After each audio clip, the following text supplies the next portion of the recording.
Herkese merhabalar, kanalıma hoş geldiniz. Bu videomda size şiş ile yakadan başlama spor hırkamın yapılışını anlatacağım. Önü şu şekilde. Ben önünde şöyle bir biye çalışması yaptım. Lastik yapmadım ve böyle düğmeler kullandım. Şu şekilde düğmeleri açıp göstereyim. Tüm detaylarıyla anlattım size. 36-38 beden arası diyebilirim hırkam için. Ancak şöyle ben kendim için ördüm. Ben 36-38 beden arasında kalıyorum. Yani bazen small da oluyor, bazen medium da oluyor. O yüzden yani çok geniş bir 38 beden değil. Eğer üst bedeniniz biraz daha genişse veya kollarınız biraz daha genişse omuz kısımlarınız şu arttırma yaptığımız, şurada arttırma yaptığımız kısımları bir iki sıra daha fazla yapmanız gerekiyor. Beden büyütürken başlangıcı tamamen aynı başlayabilirsiniz. Eğer 42 beden üzeriysek 42 beden üzerinde ben sayıları verdim birazdan örgümün tarifinde, başlarken hırkamın tarifinde ön, kol ve arka sayılarını. Eğer 42 beden üzeriysek de birer tane önlere, ikişer birer kollara, iki tane de arkaya ekleyerek büyütebilirsiniz bedenlerinizi. 42 bedene kadar 36, 38, 40 bedenlerde bu yaka kısmını tamamen benimle aynı sayılarda başlayıp sadece bu koltuk altı kısmını biraz bir iki sıra fazla büyüterek benden 1-2 santim daha büyük bir beden elde edebilirler. Şu şekilde boyunu da göstereyim. Benim hırkamın boyu 48 santim. Crop hırka, spor tarzda bir hırka olmasını istedim. Şu şekilde ben kollarını da çok geniş bir kol yapmadım. Çok az kesmeler kullanarak ördüm. Eni 44 santim, boyu 48 santim. En yakın zamanda üzerinde de fotoğraflayacağım sosyal medya hesabımdan üzerimdeki halini de görebilirsiniz. Dilerseniz hırkamla ilgili söyleyeceklerim, genel bilgilerim bu kadar. Dilerseniz örmeye başlayabiliriz. Hırkamın tarifine geçebiliriz. Evet, hırkamın yapımında şu şekilde ören bayanın tancasını kullandım. Şöyle kalın yapıda akrilik bir ip. 100 gramında 120 metre var. Eğer farklı marka kullanmak isterseniz, kalınlığını aynı yapmak isterseniz ölçülerini 100 gramında 120 metre, 125, 115 metre olan ipler denk gelecektir. Şu şekilde benimkinin renk kodu bu. Ben daha önce yine bu iple hardal sarısını örmüştüm bu hırkanın. Onu biraz daha büyük beden çalışmıştım. Sosyal medya hesabımda böyle biraz aşağılara inerseniz göreceksinizdir. Şimdi de kendime göre olanı daha böyle 36-38 beden küçük bedenini çalışacağım. 6-8 milimetre şişe uygun yazıyor. Ben 8 milimetre ile öreceğim. Böyle yumuşak, dökümlü değil de daha çok böyle sert kalıp gibi durmasını istemiyorum. Zaten ceket boyunda üzerimize oturan değişik bir hırka olacak. Böyle spor kıyafetlerle kullanabileceğimiz bir hırka olacağını düşünüyorum. Bu şekilde benim ilk bilgilerim. Ben 8 milimetre şiş kullanarak ördüm. Şimdi yaka kısmından hırkamızın yapımına başlayabiliriz. Şu şekilde ilmek atmak için biraz ipimi ayırıyorum. Yumaktan gelen ipi, pardon, şu şekilde ters tuttum. Şu ayırdığım ipin yumaktan gelen ipi işaret parmağımdan baş parmağımın altından geçirerek, bu da ayırdığım ipi elimin altında tutuyorum. Şimdi bu ipimle 48 ilmek atacağım. Hırkamıza yakadan başlayacağız. Önce yaka lastiğini öreceğiz. Daha sonra yaka kısmından robadan arttırarak ön, arka ve kollar şeklinde ayırarak arttırmalar yaparak koltuk altına doğru bir bütün olarak öreceğiz. Hiç dikişsiz bir hırka olacak. Koltuk altına geldiğimizde de kollarını ayırıp gövdeyi bitirip daha sonra da kollara ekleyeceğiz. Özellikle ben üstte duruşunu, tarzını çok beğeniyorum. Hem de dikişsiz ve kalın iple pratik oluşu da bir avantaj bence. Umarım sizler de severek kullanırsınız, yaparsınız. Şu şekilde ilmeklerimi atıyorum. 48 ilmek atacağız.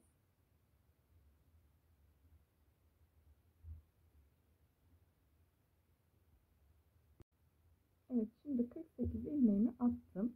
Şu kısım ipim sağda olduğunda, şu altta ilmeğimi attığım ipimi düğümledim buraya.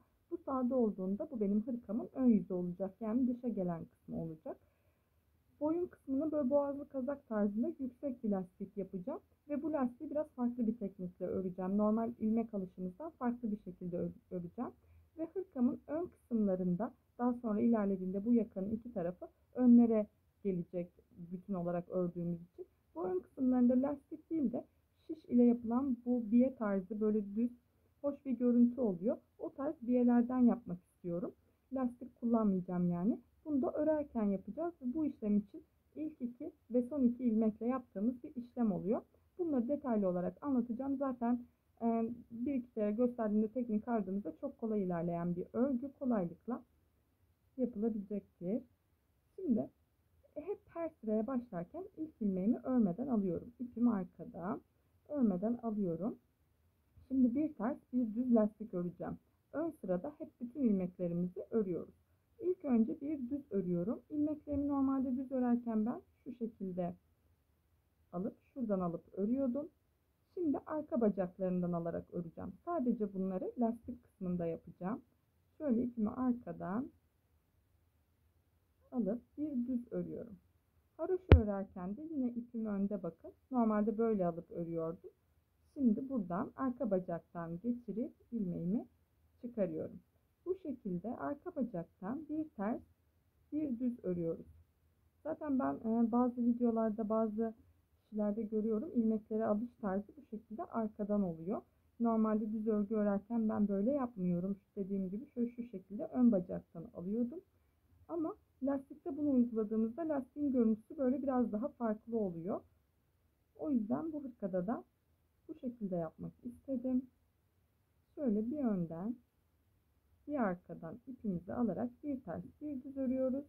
Sadece arka bacakları kullanıyoruz örerken.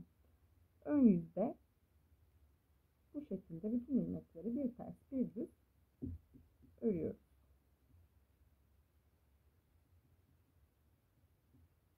48 ilmeğimiz var demiştik. Sıra sonuna kadar böyle arka bacaktan alarak bir ters bir düz ilmeklerimizi örelim.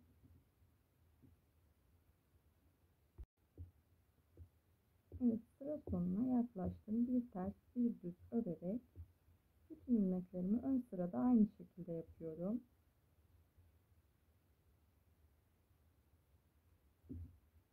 İlk sırada biraz zor oluyor. İlmekler sık olduğu için şişlerim de kalın. Bu son kalan ilmeğimizi bitirirken normal düz örüyorum. İlk ilmekleri de hep örmeden alıyorduk. Şimdi bu ön yüzümüzdü. Örgümüzü çeviriyoruz. Şimdi arka yüzümüzde bu kenar biyeler için yine lastiğimizi aynı şekilde örmeye devam edeceğiz ama bu kenar biyeler için arka yüzde ilk 2 ilmeği ve son 2 ilmeği örmeden alıyoruz. İpim kendime doğru bakıyor arka yüzde. 1, 2. İlk ilmeği örmeden aldım. Daha sonra ilmekleri gördüğüm şekilde bakın bu haroşo ile devam ediyor. Haroşo, arka bacaktan yine bir ters bir düz gördüğüm şekilde bütün ilmekleri örüyorum. Son 2 ilmeğe kadar yine arka yüzde son 2 ilmeği örmeyeceğiz. Bu bütün örgü boyunca böyle devam edecek. Önden her ikisini de öreceğiz. Arka yüzde son 2 ilmeği ve ilk 2 ilmeği örmeden şişimize geçireceğiz. Bu şekilde biraz örgümüz ilerlediğinde hem kenarın biyesi daha belli olacak, daha hoş bir görüntü olacak, hem de bu lastikte arka bacaktan aldığımız, neden bu şekilde yaptığımızın görüntüsü daha net belli olacak. Sıra sonuna kadar yine lastiğimizi örmeye devam edelim.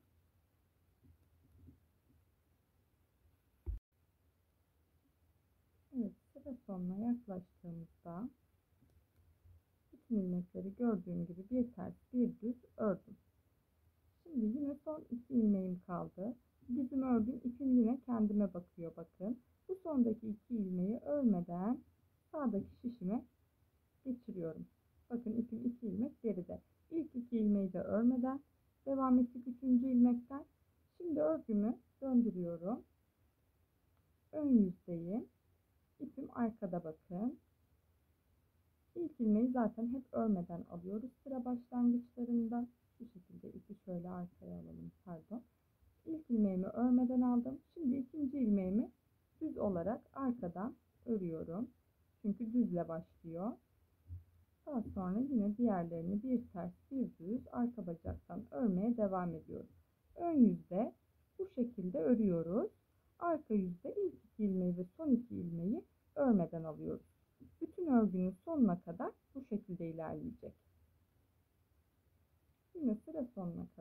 örelim.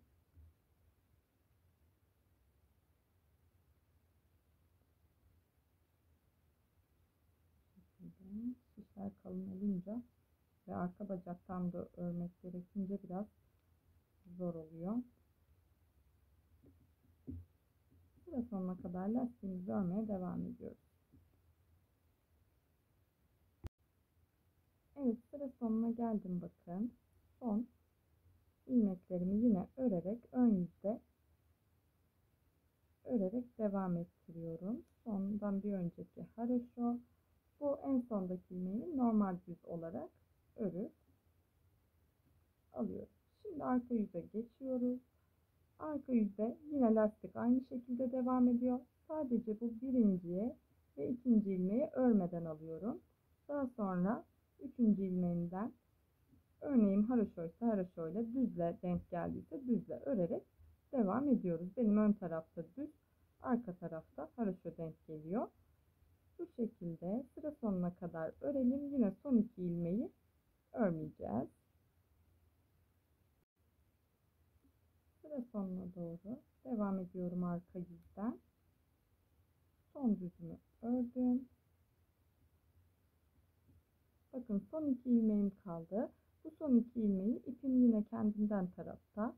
Örmeden takıyorum şişime. Ördüm, çeviriyorum.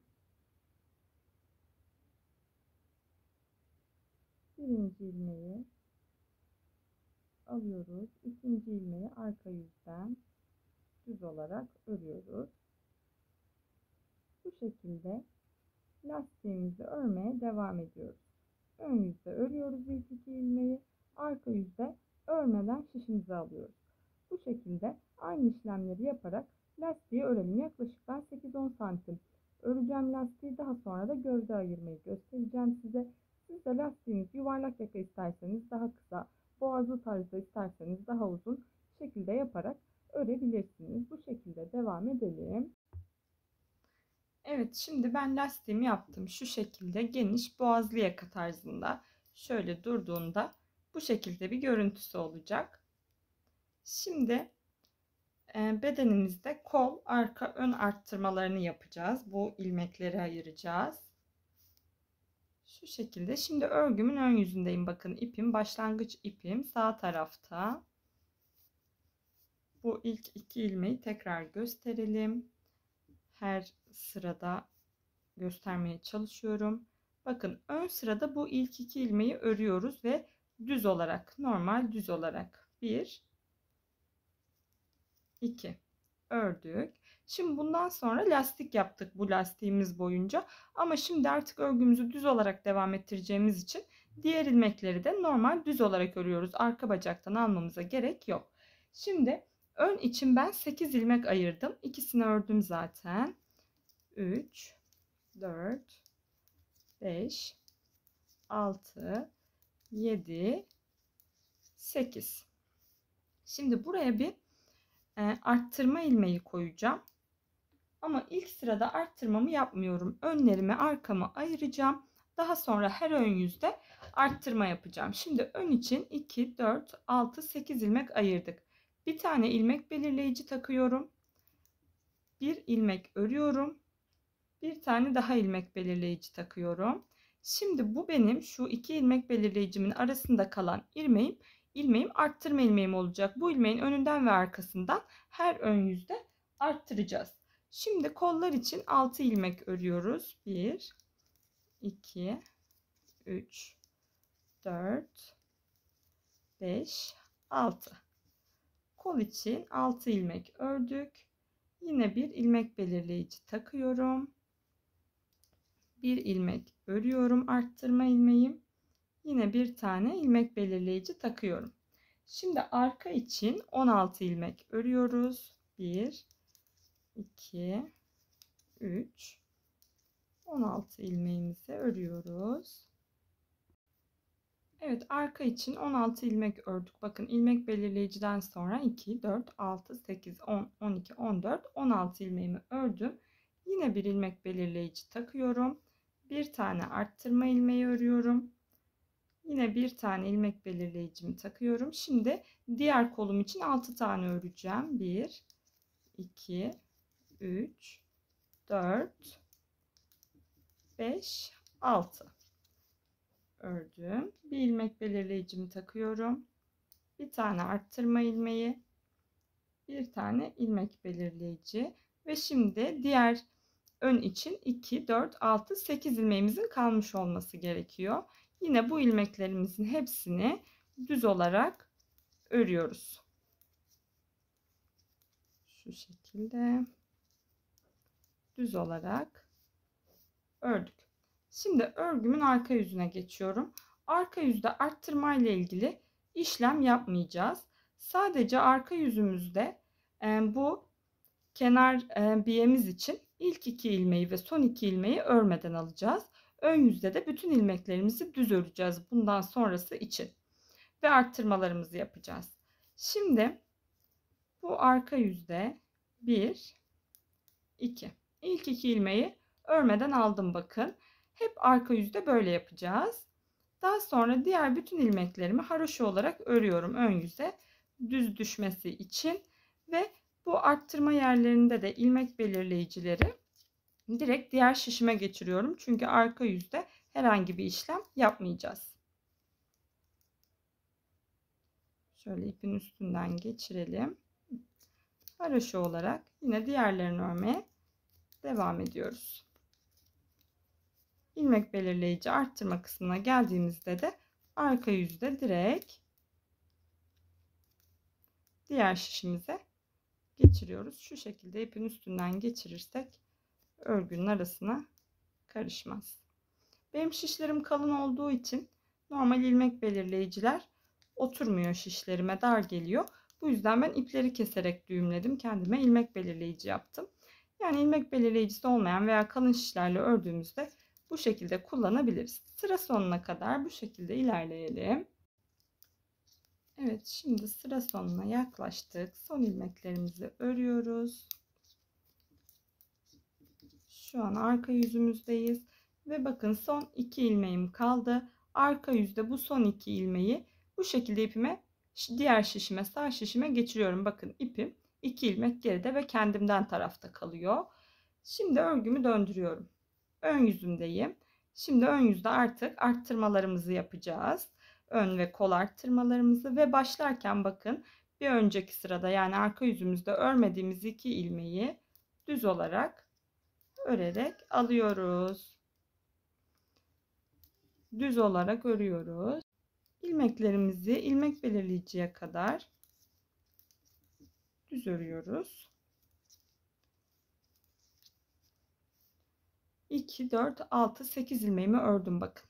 Şimdi ilmek belirleyicime geldim. İlmek belirleyicimi sağ şişime geçirmeden önce burada şu şekilde aradaki ipi, bir önceki sıranın arasındaki ipi alıp sol şişime arkadan geçiriyorum. Ve düz olarak örüyorum bu ilmeği. Daha sonra ilmek belirleyicimi sağ şişe geçiriyorum. Aradaki arttırma ilmeğimi, arttırma yerimi bir tane düz örüyorum. İlmek belirleyicimi geçiriyorum. Bu tarafta şimdi kol için arttırma yapacağız. Burada da sol şişimi önden geçiriyorum. Bakın şu aradakine önden geçiriyorum. Bu sefer de arka bacaktan düz olarak örüyorum. Şu şekilde arka tarafından düz olarak örüyorum. Bakın şimdi önde 9 ilmeğim oldu ve bu ilmek belirleyiciler hep bu ayırdığımız bir ilmeğin sağında ve solunda olacak. Kol ilmeklerimi düz olarak örüyorum.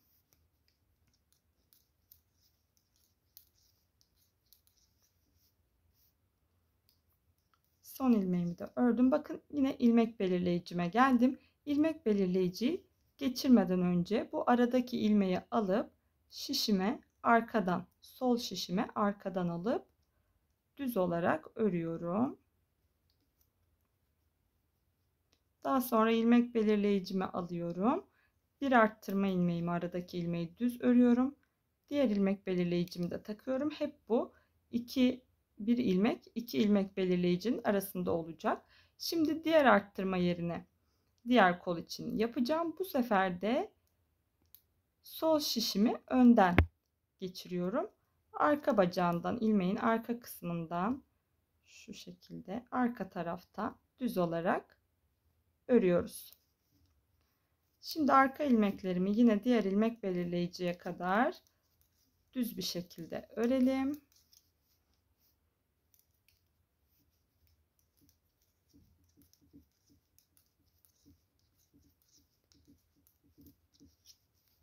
Önler için 8-8 ayırdık. Arka için 16, kollar için de 6'şer ilmek ayırdım. Bu başlangıcı beden ne olursa olsun aynı yapabilirsiniz. Eğer çok büyük beden, böyle 44 ve üzeri bedenler için ön ve arka bedenlere eşit olarak, ön mesela 8-8, arka 16, arkaya 2 ekliyorsak önlere de 2 ekleyerek, kollara 2'şer ekleyerek arttırma yapabilirsiniz. Şimdi yine kol arttırma yerine geldim, arka arttırma yerine geldim. Bu aradaki ipi birincide şişimi arkadan alıyorum, sol şişimi, ve düz bir şekilde örüyorum. İlmek belirleyicimi geçiriyorum. Bir ilmeğimi örüyorum. Tekrar ilmek belirleyicimi geçirdim. İkinci arttırmamda sol şişi önden geçiriyorum ve düz arka bacaktan örüyorum. Kol ilmeklerimi yine düz bir şekilde örüyorum.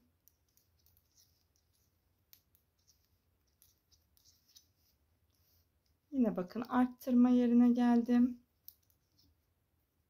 Birinci arttırma için sol şişi arka taraftan alıyorum ve düz örüyoruz. Hep düz örüyoruz zaten. İlmek belirleyicimi aldım. Bir ilmeğimi ördüm. Tekrar ilmek belirleyicimi aldım. Şimdi ikinci arttırma yerinde şişi önden sol şişe alıyorum ve arka bacaktan düz örüyorum burada. Şu şekilde diğer ilmeklerimi düz olarak örelim. Yine son iki ilmeği de düz olarak öreceğiz. Arka tarafta örmediğimiz ilmekleri.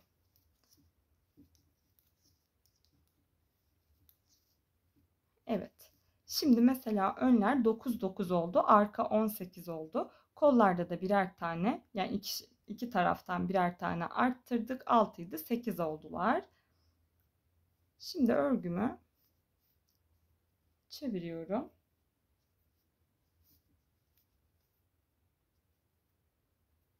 Arka yüzde ilk iki ilmeğimi örmeden alıyorum her zaman. Diğer bütün ilmeklerimi haroşa olarak örüyorum. İlmek belirleyicimi de direkt sol şişten sağ şişe aktarıyorum. Bunun dışında yaptığımız hiçbir şey yok arka yüzde. Bütün ilmekleri haroşa olarak örüyoruz. İlmek belirleyiciye geldiğimde sol şişimden sağ şişime aktarıyorum, örüyorum, sağ şişe aktarıyorum. Sadece ilk iki ilmeği ve son iki ilmeği örmeyeceğiz. Kenardaki biye oluşumu için. Bütün başlangıçtan itibaren bu kenar iki ilmekler böyle arka yüzde örmüyoruz. İlk iki ilmeği ve son iki ilmeği ön yüzde düz olarak örüyoruz. Arka kısmı haroşa olarak örelim. Ön yüzde yine arttırmalarımızı yapacağız. Evet, arka yüzde şimdi son ilmeklerime geldim. Bakın son iki ilmeğimi yine direkt sağ şişime alıyorum. Arka yüzde örmüyoruz. Bu örgünün başlangıcından bitişine kadar aynı. Ön kısımda aynı şekilde önü çeviriyoruz.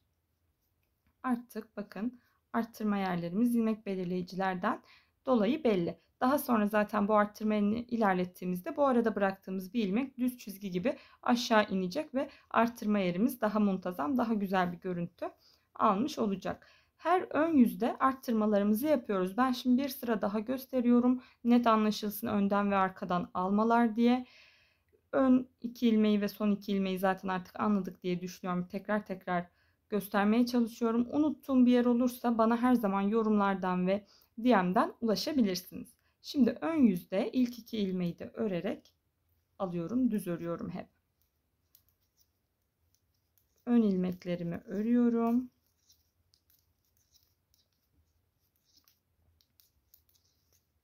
Bakın bir önceki sırada ayırırken 8'di. 2, 4, 6, 8. Şimdi 9 oldu. Bir önceki sırada arttırdık çünkü. Şimdi ilmek arttırma yerime geldim yine. Şişimi alıp arkadan, sol şişimi arkadan geçiriyorum. Düz olarak örüyorum. Bir tane daha arttırdım. İlmek belirleyicimi alıyorum. Ortadaki ilmeği düz örüyorum. Yine ilmek belirleyicimizi alıyoruz. Bu ikinci sırada da şişimi, sol şişimi önden geçiriyorum. Şu şekilde arka kısımdan onu da düz örüyorum. Diğer ilmekleri, kol ilmeklerini yine düz olarak örüyoruz.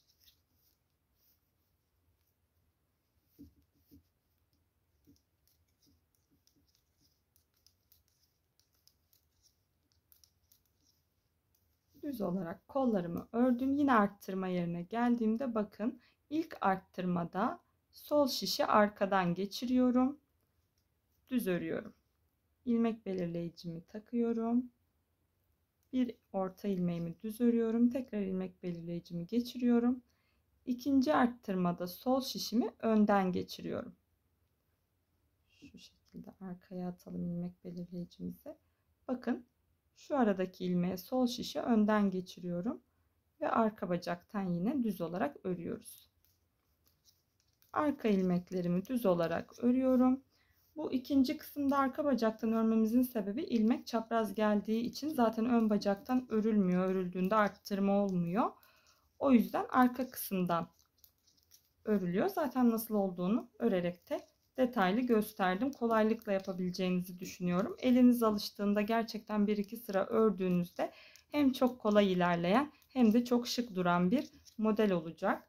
Şimdi arka ilmeklerimi ördüm. Bakın tekrar arttırma yerine geldim. İlk arttırmada sol şişi arkadan geçiriyorum ve ilmeğimi düz örüyorum. İlmek belirleyiciyi taktım. Ortadaki ilmeğimi ördüm. Tekrar ilmek belirleyiciyi taktım. İkinci arttırma yerinde şişimi önden sol şişimi geçiriyorum. Ve şu arka bacaktan düz olarak örüyorum. Kol ilmeklerimizi tekrar düz örüyoruz.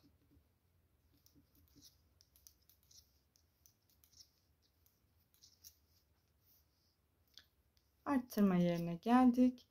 Bütün ön sırada hep bu şekilde yapacağız. Sol şiş arkadan düz ördüm. İlmek belirleyicimi taktım. Yine düz ördüm. İlmek belirleyicimi taktım. Bu sefer ikinci arttırmada sol şişimi önden. Bakın buradan önden düz ördüğümde zaten boşluk oluyor. Bir delik oluyor. O yüzden bu ilmeği arka tarafa şişimi geçiriyorum. Arka bacaktan düz olarak örüyoruz. Diğer ön ilmeklerimi de düz olarak tamamlıyorum. Yine ön yüzde son 2 ilmeği dahil düz olarak örüyoruz.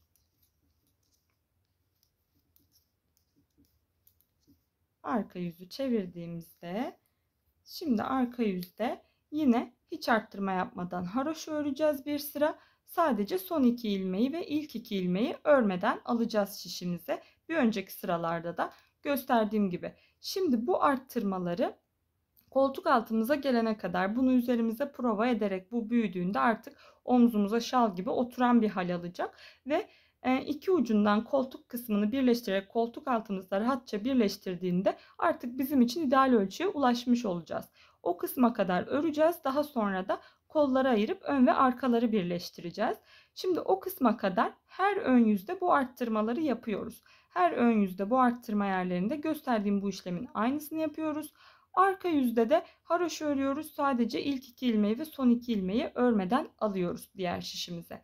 Bu biyemizin oluşması için bu şekilde örerek devam edelim koltuk altımıza gelene kadar.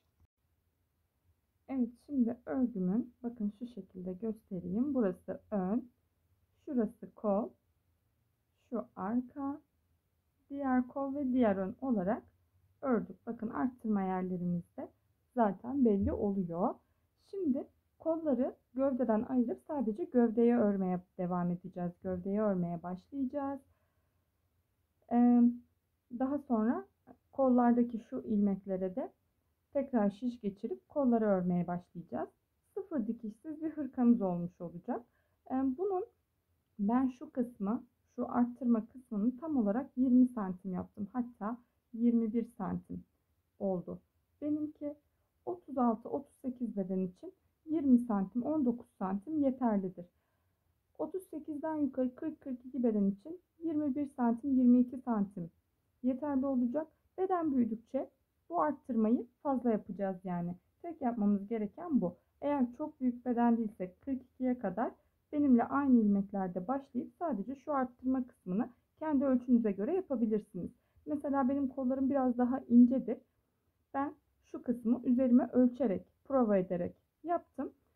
Sizin kollarınız veya omuz yapınız biraz daha geniştir. Burayı benden bir iki sıra daha fazla yaparsınız. Aynı beden olabiliriz ama herkesin fiziki ölçüleri aynı olmuyor. O yüzden burayı tamamen ölçerek şu ikisini şöyle birleştirdiğinizde koltuk altınızda rahatça birleşiyorsa artık birleştirme işlemini yapabilirsiniz demek oluyor bu. Benimki kendi ölçüme göre gayet iyi oldu. Şimdi ben kolları ayırıp ön ve arka bedenleri birleştireceğim. Evet. Arttırma sayısı olarak santim olarak söyledim ama arttırma sayısı olarak da ben yaklaşık 15 kez arttırma yaptım. Ön yüzlerde yaptık sadece arttırmamızı. Arka ve önlerim 46 ilmek. Kollarımda 36 ilmek oldu. Yanlış hatırlamıyorsam bir de şu aralardaki arttırma ilmeklerim var. Şu arttırma yaptığımız yerlerde bundan haricen. Şimdi örerek devam ediyoruz. Şimdi kolları çıkarıp gövdeyi birleştireceğiz bu kısımda.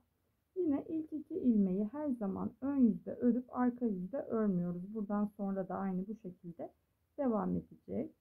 Şimdi kol arttırma yerine kadar şu ön parçayı düz olarak örelim. Kol arttırma yerine kadar aynı şekilde örüyoruz. Evet bakın kol arttırma yerine kadar ördük. Ön ilmeklerimiz burada 36. Şimdi bakın burada arttırma yapıyorduk. Artık bu ilmek belirleyicimi çıkarıyorum. Arttırma yapmayacağım. Bu düz ördüğüm ilmeği de ön tarafa dahil ediyorum. Şimdi bundan sonrasında şurası artık diğer belirleyicimi de çıkardım. Bu ilmek belirleyicime kadar kol ölçüm oluyor. Şimdi bu kol için ördüğüm kısmı şu şekilde iğneye bir ip geçirerek onları ipe alıyorum. Şu arada ördüğüm düz ilmekleri ben ön ve arka bedene dahil ettim. İsterseniz kollara da dahil edebilirsiniz. Dediğim gibi ben kolların çok büyük ve geniş olmasını istemiyorum. Şimdi birleştirmek için kenarlarına da ilmek atacağız. Elimizin genişliği için. Zaten kola ilmek çıkarırken de yine oradan büyüyecek. O yüzden ben ön ve arka bedene dahil ettim. O arttırma yaptığımız şu iki ilmek belirleyicinin arasındaki birer ilmekleri. Kollara dahil etmedim. Kol ilmeklerime geçiriyorum.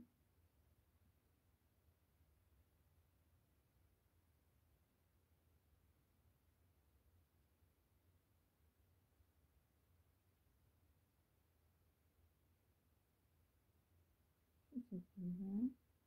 Son iki ilmeği de aldım. Bakın şu iki ilmek belirleyicinin arasındakini arkaya dahil edeceğim. Bunlar ilmek belirleyicileri çıkarabilirim. Şişimden çıkmasın diye geriye ittiriyorum. Şimdi şurada ipimi bağlayacağım. Bunlar benim bakın kol ilmeğim. Bunları örmeye daha sonra devam edeceğiz. Buradan ipimi bağlayarak sabitliyorum. Evet bakın artık kol ilmeklerimi ayırdım. Burası bizim kol boşluğumuz olacak. Buradan da önden ve direkt arkaya doğru örmeye devam edeceğiz. Şimdi arka parçaya eklemeden önce buraya koltuk altımız için, şu koltuk altımızdaki en genişliği için birkaç ilmek atıyorum. Bunu da şu şekilde parmağımı dolayarak 1, 2, 3 ve 4. 4 ilmek atıyorum. 4 ilmek benim için yeterli. 36-38 beden için 4 ilmek yeterli olacaktır. Eğer beden büyüdükçe dediğim gibi bu arttırma sayısını fazla yaptığımızda yan gövdemiz genişse bunu 6-8 olarak ikişer ikişer iki tarafta da arttırabilirsiniz. Şimdi şuradan örmeye devam ediyoruz. İpimi arkaya alıyorum. Arttırdığım ilmeği de ördüm. Diğer ilmek belirleyicimi çıkarıp arka bedeni örmeye devam ediyorum. Diğer kol kısmına kadar, şu ilmek belirleyeceği kadar arka belini düz bir şekilde örelim. Diğer kola geldiğimizde de o kolun da ilmeklerini ipe geçireceğiz. Evet, şimdi diğer kol ilmeklerimi de aynı şekilde geçirdim. Yine şuradan bu düz ördüğüm ilmekleri gövdeye ekledim, dediğim gibi kollara değil. 1, 2, 3, 4 ilmek atıyorum. Bu 4 ilmekten sonra bu 4 ilmekten sonra yine ön gövdemi örmeye devam ediyorum. Bakın kol ilmeklerim şurada. Ben herhangi bir ip geçirdim. Koton bir ip geçirdim. Örgüm yün olduğu için ilmekler birbirini ipi tutmasın diye, kaysın diye ipin üzerinde. Biraz da bu ipi uzun keserseniz prova ederken üzerimize giyebiliriz. Boyunu ölçerken daha rahat oluyor. Uzun bıraktığımızda üzerimize deneme yapabiliriz. Boyunu diğer kısımları örerken. Şimdi şu şekilde ön parçamı örüyorum. Son önüm artık.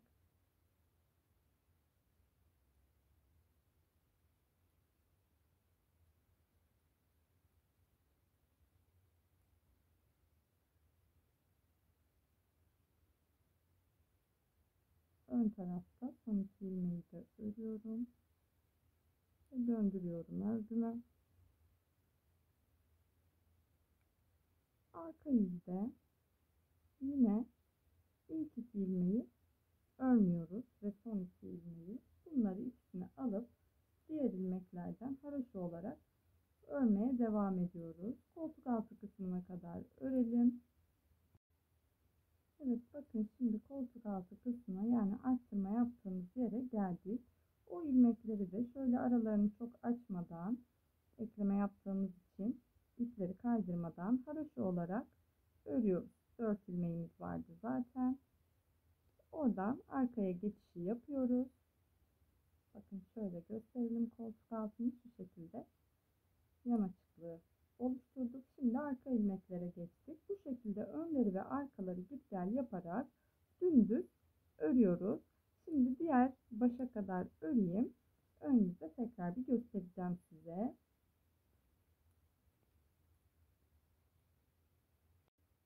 Evet, sıramızın sonuna geldiğimizde şu son iki ilmeğimizi yine örmeden sağ şişimize alıyoruz. Artık bundan sonra tek dikkat etmemiz gereken bu kısım.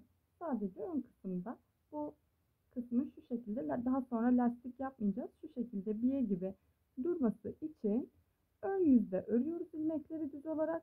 Arka yüzde örmeden ilk iki ilmeği ve son iki ilmeği sağ şişimize alıyoruz. Şimdi bakın şu şekilde göstereyim. Kollarımızı ayırdık. Burası ön parçamız. Koltuk altından gelip arka parçamızı, daha sonra bu koltuk altından gelip diğer ön parçamızı örerek bu şekilde gövdeyi devam ettireceğiz. Şöyle çevirdiğimizde de şu anki görüntüsü böyle, bakın. Şu şekilde örmeye devam ediyoruz. Buradan gövdeyi ördüğümüzde istediğimiz boya geldiğinde artık şu kısım gibi lastik yapmaya başlayacağız. Lastiği yaparken yine göstereceğim lastiğe geçiş aşamasında. Daha sonra da kollarımızı öreceğiz. Şimdi bu şekilde düz olarak gövde istediğimiz boya gelene kadar örmeye devam edelim. Evet, şimdi şu şekilde yakadan başlayarak ördük. En son birlikte koltuk altına birleştirmiştik kollarımızı ayırarak. Koltuk altından sonra yaklaşık 20-22 santim ördüm. Şöyle göstereyim. Bakın neredeyse, evet, bir karış, tam 20 santim ördüğümde artık lastiğimi koyacağım.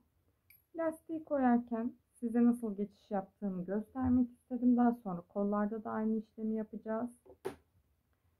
Şimdi ilk iki ilmeklerimizi yine örmeden alıyoruz.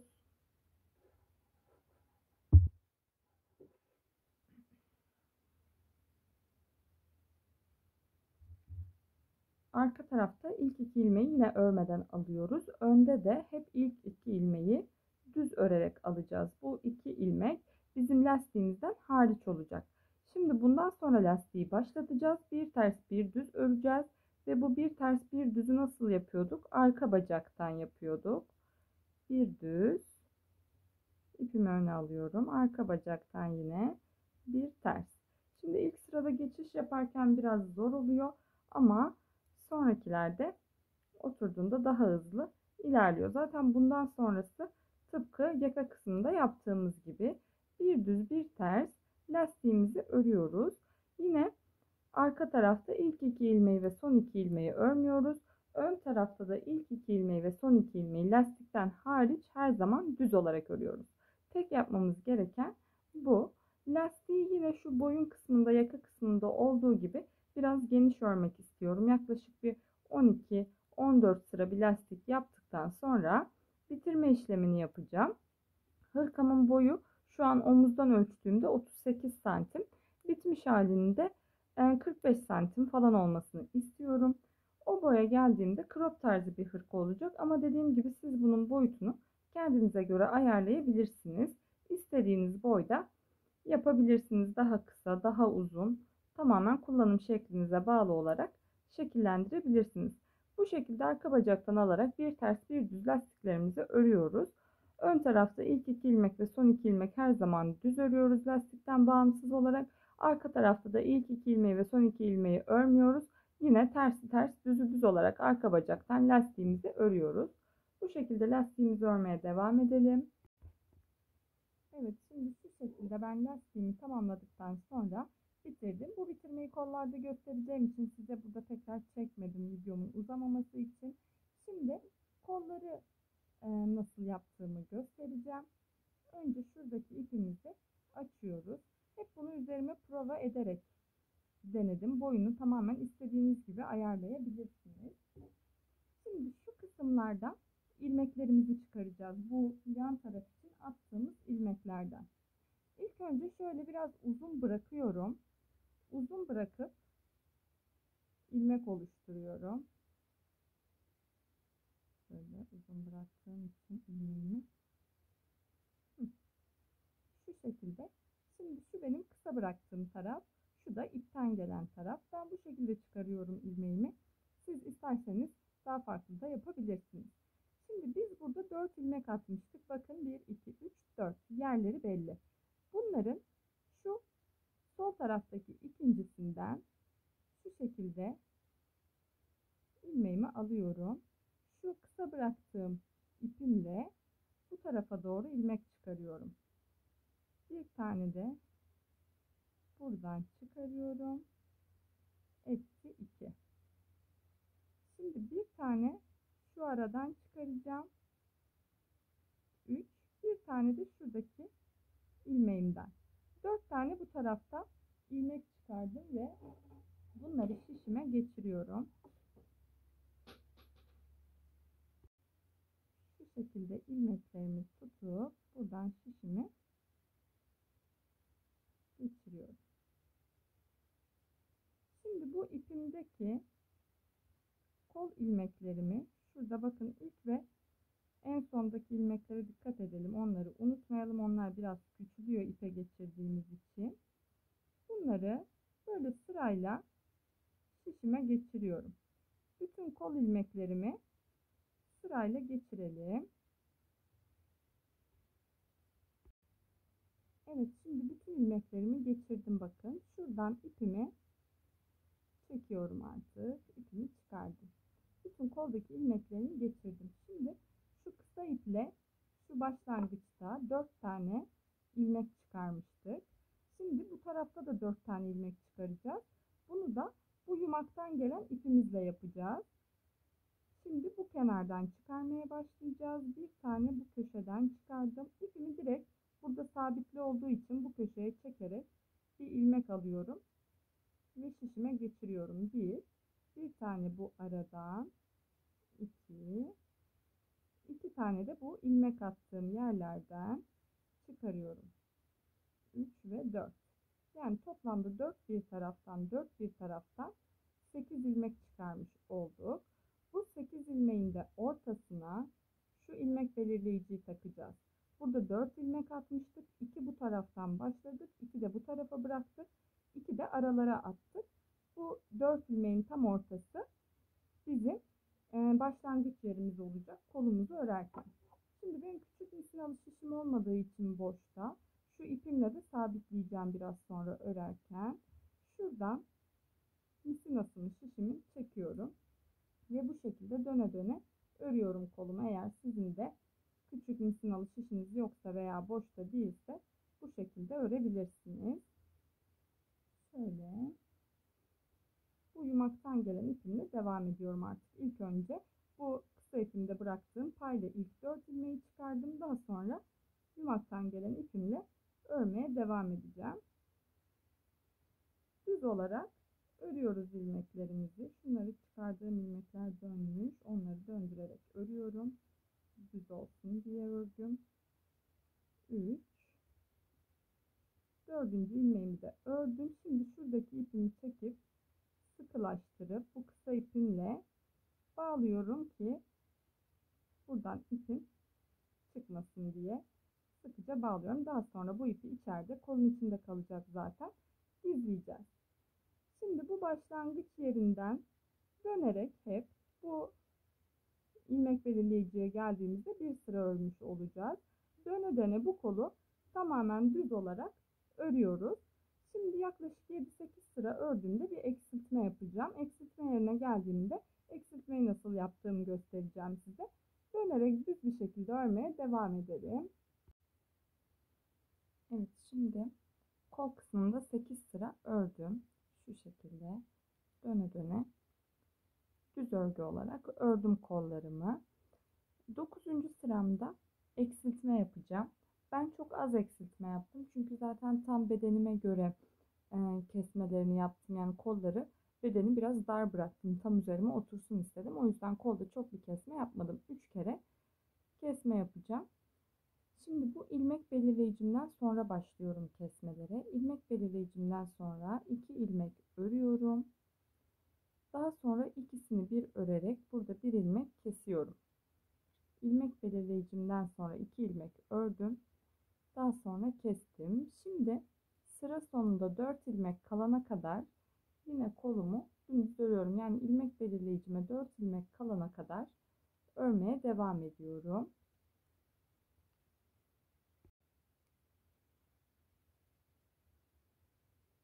Evet, şimdi ilmek belirleyicime son 4 ilmek kaldığında bir tane fazla ördüm. Evet, şu an son 4 ilmeğim var. Şimdi buradan ilk ilmeğimi şöyle döndürüyorum ve şu arka taraftan düz örerek ikisini birlikte örüp kesiyorum. Yani bu kesmeler birbirine doğru baksın diye. Yapacağım işlem bu kadar kesmelerde. Bunu ben toplamda 3 kez tekrarladım. Böyle ilmek belirleyicinin 2 önünden 2 de arkasından yapıyorum. Önce ilmek belirleyicimi sağ tarafa aldığımda 2 ilmek sonra önce ilk ördüğüm yeri kesiyorum. Çünkü bu ilmek belirleyicim benim sıramın bittiği, yani yeni başlangıçta kesiyorum. Bir de sonda bitirirken kesiyorum. Tam tersini yapmayalım. Kesmelerimizin biri alt sırada kalmış olur. Bu şekilde dümdüz örerek yine devam ediyoruz. Şu kolumdan diğer kolumdan göstermek istiyorum ben size yaptığım kesmeleri. Şu şekilde ben ilk önce 8 sıra sonra bir tane kestim. Daha sonra 25-30 sıra yaklaşık 20 santim ördüm. Bir tane daha kestim. Ve yine 25 sıra örüp bir tane daha kestim. 8 sıra örüp birkaç toplu kesme yapıp lastiğimi yaptım. Bu kısmı yine göstereceğim. Şimdi şu son yaptığım kesmeye kadar örelim. Bunu kol boyumuza göre ayarlayabiliriz. Bakın şurada ilmek belirleyicimden 2 sonra 2 de önce kesmemi yaptım. Bunu tamamen kendi kolunuza göre, yani şu omuzdaki arttırmayı şu yakadan sonra bu arttırmayı biraz daha fazla yaparsanız kollarınız daha bol olur. Ben çok bol olmasını istemedim. Daha dar koltuk altında birleştiğinde kapattım burayı. O yüzden kol kesmelerimi de çok fazla yapmadım. Üzerime tam oturmasını istedim. Üzerime prova ederek yaptım. Siz de yakadan başlama olduğu için tamamen üzerinize giyerek bu ölçüleri tutturabilirsiniz. Veya kendi kullanım şeklinize göre rahatlıkla ayarlayabilirsiniz. Bu şekilde şu 3. kesmeye kadar dümdüz öre öre hep bu yaptığım kesme işlemini tekrarlayacağız 3 kez ve sonrasında burada yaptığım toplu kesmeyi ve lastiği göstereceğim sizlere. Bu şekilde devam edelim kolda. Evet, şimdi 3 eksiltmemi yaptım. En son eksiltmemi bakın şurada yaptım. Bu eksiltmemden sonra da şöyle yakınlaştırayım. Şurada. Bu eksiltmemden sonra da 7 sıra ördüm. Şimdi artık hem lastik kısmına geçeceğim hem de bilekte toplu bir eksiltme yapacağım. Bu eksiltmeyi göstereceğim size. İlk önce ilmek belirleyicime kadar şöyle öreyim. Şimdi ilmek belirleyicimi diğer şişime aldım. Burada başlayacağım. Şimdi lastiği örerken ipimiz arkada oluyordu ve ilmeklerin arka bacağından örüyorduk. Şimdi lastikte bir ters bir düz örerken düzlerde eksilteceğim, tersleri normal öreceğim. Şimdi düzle başlıyorum. Bakın arka bacaktan 2 ilmek alıyorum. Şöyle 2 ilmeği arka bacaktan alıp düz örüyorum. Bir tane eksiltme yapmış oldum. Bir tane haroşoyu normal tek ilmek örüyorum. Tekrar ipimi arkaya alıp arka bacaktan 2 ilmek alıyorum. Böyle arka bacağı geçirdim. İkisini düz olarak arkadan örüyorum. Şişler kalın olduğu için zor oluyor biraz. Şöyle bir tane haroşoyu normal arka bacaktan alarak tek örüyorum. Bir ters bir düz. Düzlerde eksiltme yapıyoruz. Düzleri 2-2 alıyoruz. Haroşoları normal arka bacaktan alıp örüyoruz. Tekrar arkaya alıyorum ipimi. Şu düz ilmekleri, düz öreceğim ilmekleri bakın 2 tane alıyorum. Arka bacaktan düz olarak örüyorum. Haroşoyu yine arka bacaktan normal haroşo tek örüyorum. Bu şekilde sıra sonuna kadar düzleri çift, haroşoları tek örerek lastiğimizi arka bacaktan örerek ilmek belirleyicimize kadar gelelim bu sırayı. Evet, düzleri çift alıp haroşoları tek örerek ilmek belirleyicime kadar geldim sıra sonuna. Şimdi benim burada sonda 2 ilmeğim kaldı. Bunları düz olarak almam gerekiyor ikisini birlikte ama 2 düz yan yana geldiği için ben bu son 2 ilmeğimi kesmiyorum. Bir düz, bir ters olarak normal örüyorum.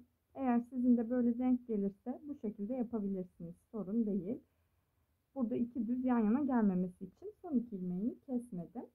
Bundan sonra şimdi ilmek belirleyicimizin etrafında dönerek bir düz bir ters tıpkı yakada ördüğümüz gibi arka bacaktan lastiğimizi örmeye devam edeceğiz. Yaklaşık ben 10-11 sıra ördüm lastiğimi. Siz de kendi kol ölçünüze göre istediğiniz kadar örebilirsiniz. Bir düz bir ters lastiğimizi örerek devam ediyoruz. Şu şekilde diğer koldan göstereyim. Şöyle yaklaşık bir 8 santimlik lastik örüyoruz. Daha sonra da bitirmeyi göstereceğim. Bu şekilde örelim 8-10 sıra. Daha sonra da bitirmeye geçelim. Evet, şimdi lastiğimi 10 sıra ördüm. 11. sıraya geçtiğimde artık bitirmeye başlıyorum. Kapatmaya başlıyorum. Yine arka bacaktan düz örüyorum ilk ilmeğimi. İkinci ilmeğimi ters ve üzerinden atlatarak kapatıyorum. Yine sonraki ilmeğim neyse örüyorum. Üzerinden atlatarak kapatıyorum. Normal şişli klasik bitirme tekniğini kullanıyoruz.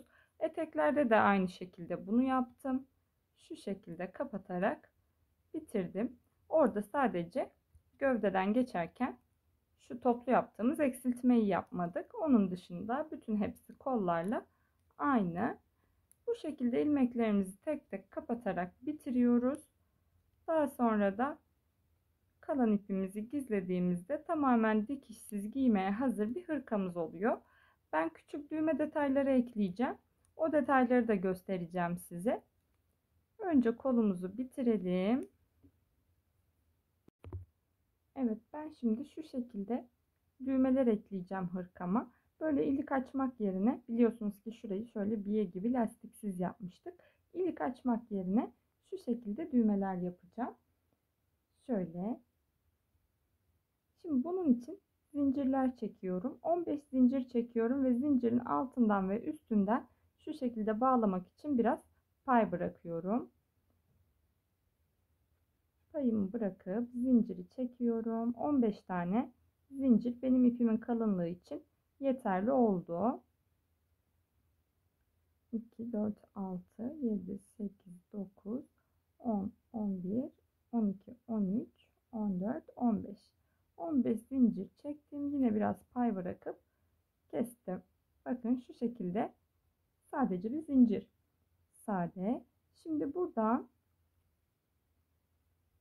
hem bu gözden bir ucunu da diğer gözden geçirip şu şekilde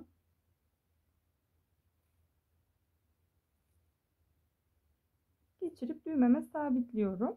Bir kısmını da geçirmiyorum. Geçirmediğim kısımları da şuraya ilik olarak sabitleyeceğim. Hemen kısaca sabitleme işlemini de gösteriyorum size. Ben ilk önce şuraya hemen yakanın altına bir tane yapmak istiyorum. Şu 2 ilmeklik biyemiz var bizim, bakın. Şöyle yaklaştırayım. Şu 2 ilmeklik biyemizin lastiğin hemen altından şöyle şuralardan çıkarmak istiyorum. Bir ucunu buradan alıp alt tarafa geçiriyoruz.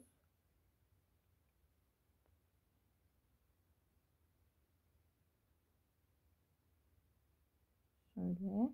Diğer ucunu da hemen bir ilmek altından alıyorum, bakın. İkisini de aynı ilmekten geçirmiyorum. Çünkü alttan bağlayacağım. Bakın şöyle bir görüntüsü oluyor. Ön yüzden bir ilmek alttan geçirdim. Arkadan da bu şekilde görünüyor.